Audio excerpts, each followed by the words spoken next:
আছি সাথে বাবুয়া। আজকে প্রথমেই মান্নাত সুলতানা ক্লাস 3 টেক্সট বুকের লেসন 7 থেকে একটি প্রোজ শুধু রিডিং ফ্লুয়েন্টলি পড়ে শোনাবো এবং সেকেন্ড টাইম প্রতিটি সেন্টেন্স ওয়াইজ বাংলা ট্রান্সলেশন পড়ব। তো চলো তাহলে দেখি। দেখতেই পাচ্ছ 34 পেজ নাম্বার এবং তোমার টেক্সট বুকের লেসন 7 থেকে গল্পটি পড়ছি, যেটাই হচ্ছে নো ইয়োর বার্ডস। তারপরে the peacock and the crane. এবার দেখো আমি মার্ক ওয়াইজ পড়ে যাচ্ছি তোমার সুবিধার্থে। ওকে, একটু মনোযোগ সহকারে দেখো এবং সংযত থাকো এবং গভীর মনোযোগ রাখো যে কিভাবে পড়ছি এবং কোনটা পড়ছি। মার্ক ওয়াইজ পড়বো। ওকে, রেডি? চেক করে নিই, একটু কালারটা চেঞ্জ করতে দাও। কালারটা গ্রিন করলাম। ওকে, রেডি? তাহলে once upon a time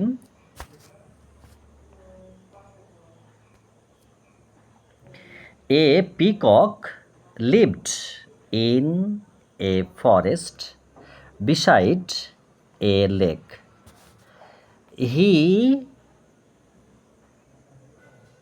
is very proud of this beauty.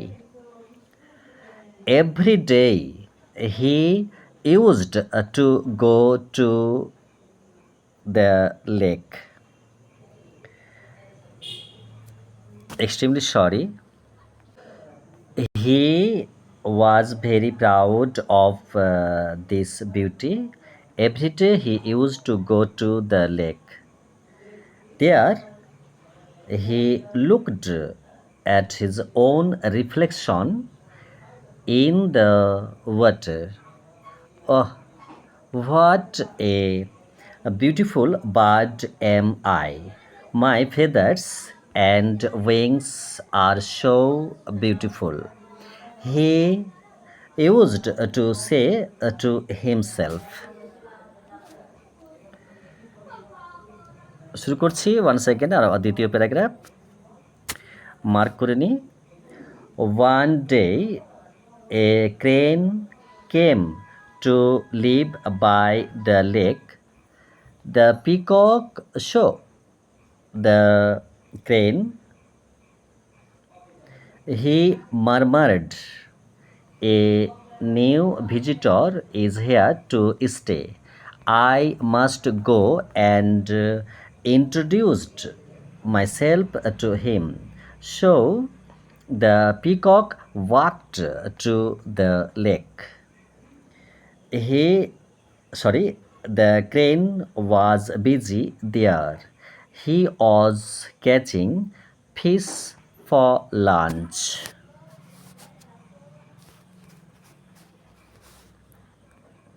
এবার তোমার পেজ টেক্সট বুকের 35 পেজ নাম্বার দেখো, আমি মার্ক করে দিই, sorry.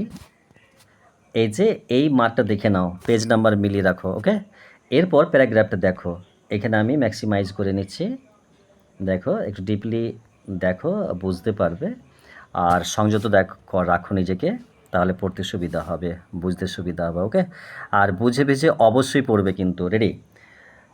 The proud peacock spread out his colorful feathers for display. Then he said to the crane, "Hello, Mr. Crane. Welcome to the forest. I am your neighbor." Thank you so much, Mr. Peacock, the crane said. The peacock then mocked at the crane. Why do you have such colorless feathers? You look so ordinary. Last one, আরেকটু paragraph দেখো। The crane replied, Yes, I don't have beautiful feathers and wings like yours, but I can fly across the lake with the help of my wings. Can you, sorry, can your feathers help you to fly? There was no reply from the peacock. He felt ashamed and went. Extremely sorry, কেননা যে আমি বাংলা ট্রান্সলেশনগুলো পড়তে পারিনি, কারণ আমি বাড়িতে সকাল থেকেই আছি, কিন্তু এখন আমাকে এত রাত্রে বেরোতে হবে। এখন 17:57, মানে অলমোস্ট 8টা বেজে গেছে। তো আর পারছি না। এরপর আমি সেকেন্ড টাইম অনুবাদ করে পড়ব। আমি আরিফা এবং মান্নাতকে পড়াগুলো শুনতে বলছি এবং মনোযোগ সহকারে, মানে অন্তর্দৃষ্টে দেখতে বলছি, যে পড়াটা দেখবে। আমি খুব স্থিরভাবে পড়তে পারলাম না, কারণ এক জায়গায় যেতে হতে এত রাত্রে আমাকে। আর এই পড়াগুলো আমি কোয়েশ্চেন আনসারগুলো আমি সেকেন্ড টাইম তোমাদের দিয়ে দেওয়া হবে। আর একটা কথা, যে এটা কিন্তু আমাদের শুধু টেলারিং সেন্টার না, এটি সরি টিউশন সেন্টার না, এটি টেলারিং সেন্টারও বটে। এই ক্লিপের সাথেই বার্তা আমাদের, যে আমাদের টেলারিং সেন্টার দীর্ঘ 17 বছর অতিক্রম করেছি এবং খুব আন্তরিকতা এবং মনোযোগ সহকারে আমাদের এই প্রতিষ্ঠান আমরা সার্ভিস দিয়ে চলেছি। আমি আমার ছাত্রী এবং অভিভাবকদের প্রতি আমার স্বনির্বদ্ধ অনুরোধ, আগ্রহী শিক্ষার্থীগণ, টেলারিং হোক, টিউশন হোক, প্রয়োজনে আমাদের সাথে যোগাযোগ করতে পারে। আর সাথে একটি বার্তা থাকছে, যে এই পড়া যেন গার্জেনদের ছেলে মেয়েদের যেন অবশ্যই বাড়িতে জিজ্ঞেস করে যে কিভাবে পড়ানো হচ্ছে, কতটা পড়ানো হচ্ছে বা আদৌ হচ্ছে কিনা। তো সেই স্বনির্বদ্ধ অনুরোধ আমার রইল আপনাদের কাছে, যে ছেলে মেয়ে পড়তে আসছে এবং কি পড়া করে যাচ্ছে বা কতটা, এগুলো সব কিন্তু খাতা দেখবেন, চেক করবেন, প্রয়োজনে আমাকে ফোন করবেন এবং সাথে কিন্তু আসবেন। Okay, best of luck, bye, good night.